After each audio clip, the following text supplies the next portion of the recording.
Nous abordons une première semaine assez intensive de formation à distance.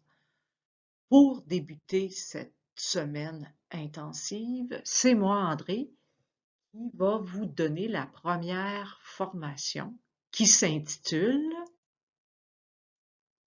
Présence non motivée.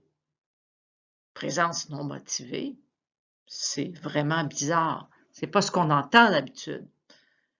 Lorsqu'on vous reçoit en stage les premières fois, on vous explique toujours l'importance de motiver ses absences. Et on vous explique qu'il y a des absences motivées, des absences non motivées. Mais qu'est-ce qu'on entend par présence non motivée? On entend se présenter au travail en sachant que nous ne serons pas productifs. Pourquoi? Parce que c'est le corps ou l'esprit qui ne sont pas au rendez-vous.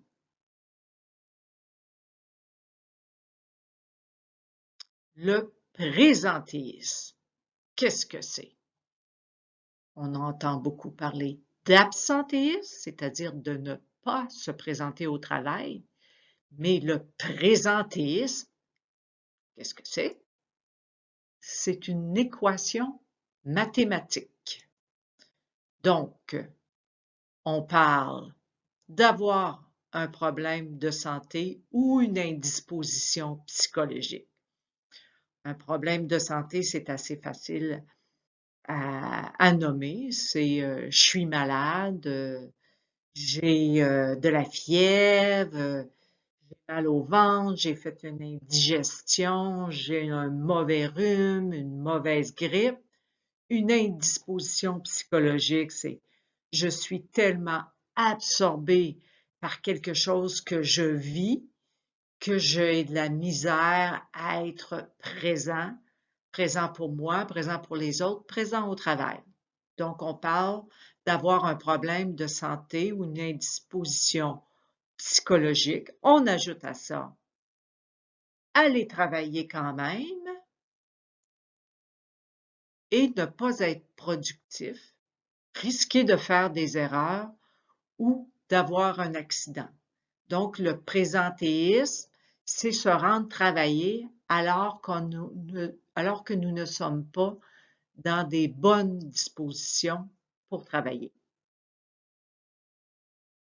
Donc, on a vu que le présentéisme, c'est se rendre travailler alors qu'on n'a pas les conditions physiques et mentales pour le faire. Mais c'est bien aussi d'expliquer qu'est-ce que ce n'est pas le présentéisme. C'est pas être démotivé. C'est pas se rendre au travail en disant ah, mon, je suis écœuré, ça me tente pas. C'est pas ça. C'est pas non plus de pas se forcer puis pas fournir d'efforts au travail puis de se traîner les pieds. Puis ce n'est pas non plus de perdre son temps au travail, soit d'être souvent sur son cellulaire, d'avoir des discussions personnelles. Ce n'est pas ça. Regardons maintenant quelques chiffres concernant le présentéisme.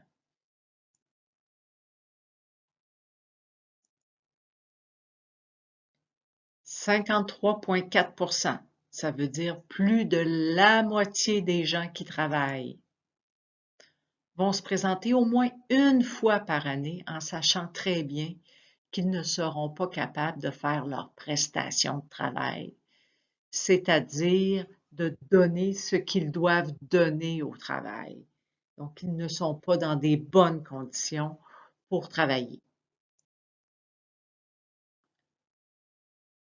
Maintenant, si on poursuit, selon des études, ce qui a été noté, c'est que 38,8 %, presque 40 % des gens qui travaillent vont se présenter de 1 à 10 jours par année au travail en n'ayant pas la capacité de faire le travail pour lequel ils sont payés.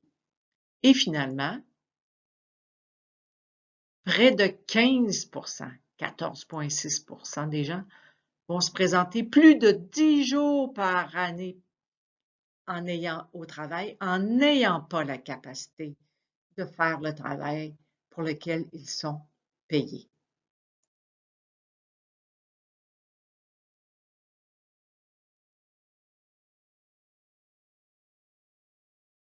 Il y a deux types de présentéisme. Le premier type, qui est le type volontaire, ce qui signifie je fais le choix d'aller travailler même si je ne suis pas apte à le faire. Et le deuxième type, qu'on appelle le type involontaire, c'est je n'ai pas le choix d'aller travailler, c'est une question de survie. Explorons ces deux types de présentéisme. Débutons par le présentéisme volontaire. Le présentéisme volontaire, c'est choisir de se présenter au travail même quand on est malade. On choisit de se présenter au travail parce qu'on est très professionnel, parce qu'on a un sens des responsabilités élevé, parce qu'il y a des gens qui dépendent de nous et on veut vraiment, c'est important pour soi là, de se rendre au travail, même si on n'est pas dans des bonnes conditions. Ça peut être aussi accompagné d'un sentiment d'engagement. Je veux pas lâcher l'équipe a besoin de moi, j'ai un contrat moral envers l'entreprise, envers mes collègues, donc je me présente au travail, même si je sais que je ne serai pas capable d'être aussi efficace que quand je suis en forme. Et on termine par l'intérêt. Je suis tellement passionnée de mon travail que c'est plus important pour moi d'aller travailler que de me soigner. Maintenant, abordons le présentéisme involontaire. Donc, on vient de voir le présentéisme volontaire. Être volontaire, c'est oui, je le veux. Hein?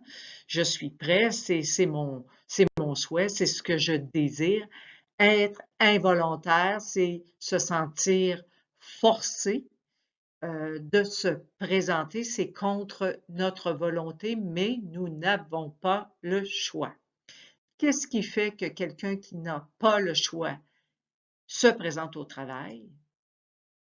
Une des raisons peut être le fait que la banque de congés de maladie est épuisée.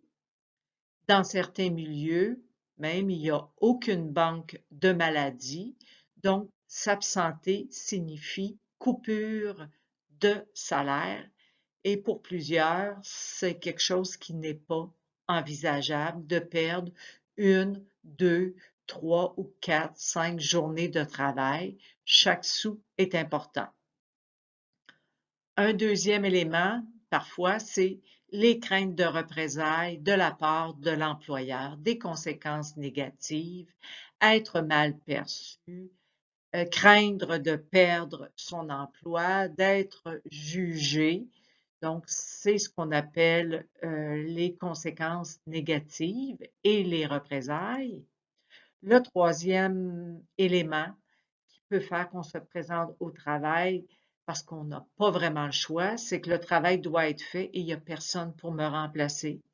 Je suis le seul qui peut faire ce travail-là, donc je fais le choix de me rendre travailler alors que je ne suis pas dans des conditions pour le faire. La dernière chose, c'est un peu apparenté, c'est j'ai tellement de travail que je ne peux même pas me permettre de perdre une minute, donc mieux vaut rentrer travailler malade que de ne pas rentrer travailler du tout. Maintenant, abordons les 8 conséquences et impacts du présentéisme au travail. Une des premières conséquences, et en temps de pandémie, qui est vraiment celle que l'on parle le plus, se présenter au travail avec un virus, quel qu'il soit, amène un risque de contamination dans le cas des maladies contagieuses.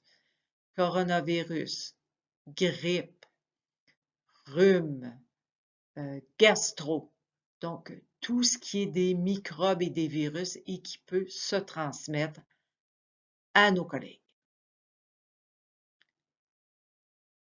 La deuxième conséquence de se présenter au travail en n'étant pas présent de corps et ou d'esprit, c'est le risque plus grand d'avoir un accident de travail.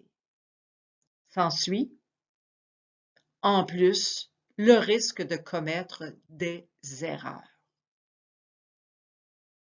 Regardons maintenant les 5 dernières conséquences et impacts du présentéisme au travail. Une lenteur d'exécution. Donc, je ne suis pas capable d'avoir le même rythme de travail que j'ai habituellement. J'ai une baisse d'attention, probablement causée par la fatigue. Je peux également être distrait et avoir une baisse de concentration.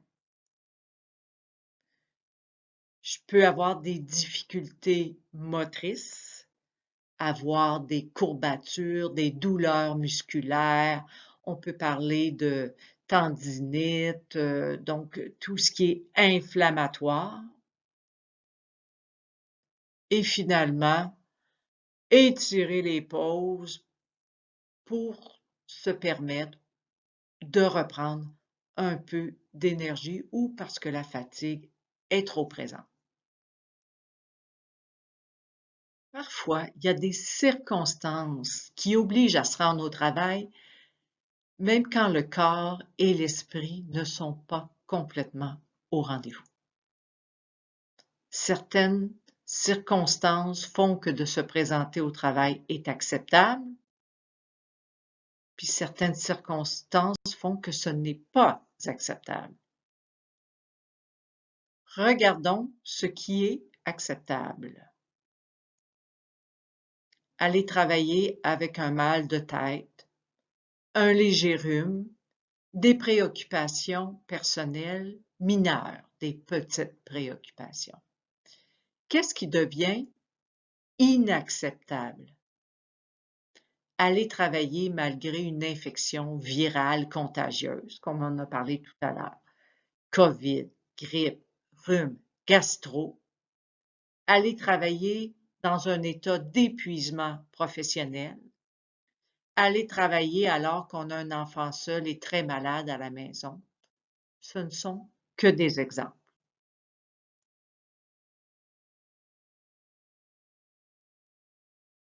Il est important de choisir de s'arrêter pour mieux reprendre le travail, mais surtout la santé. Choisir de travailler malade, ça nuit à la récupération physique et mentale et ça retarde la guérison. Mieux vaut rester chez soi 1 à 2 journées afin de reprendre la forme que de devoir s'absenter pour une longue période à cause d'un épuisement.